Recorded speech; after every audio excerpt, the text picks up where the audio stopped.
This next move I like to call the hip pop. It's a lot like the hip dip, only without the dip. So I'll show it to you open leg first. Your legs can pretty much stay about shoulder width apart and you're behind the pole. All you're going to do is switch your weight back and forth by twisting your toes. I'm just going to twist my toes and pop on my hip. Twist my toes and pop on my hip.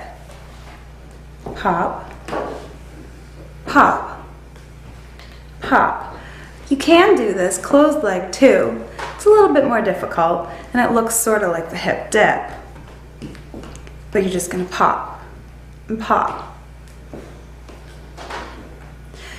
If you think about just popping your knee and leaning your weight on one hip, this is a good in-between move. It's a great link move. It's a great, I know the music, I'm going to pop to the music type of move.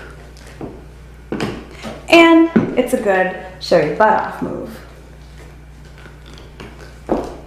Walking around the pole seems like a very simple thing to do, but there are certain ways that you can walk around the pole that look more attractive than other ways.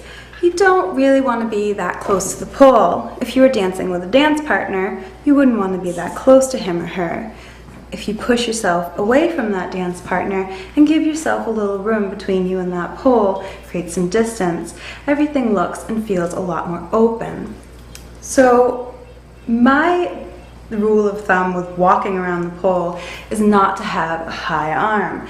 The only time I like to have a high arm is when I'm about to swing into a movement.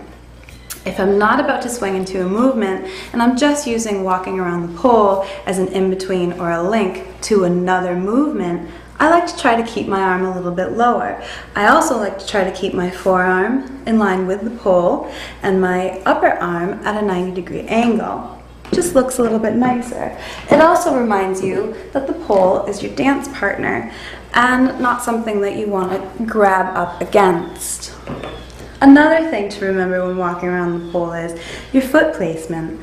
I like to raise my legs up when I walk. So I'll raise my legs and put my feet down in a position in front of the pole. I also like to try to put my feet in a position where I can twist on them easier. Try this at home.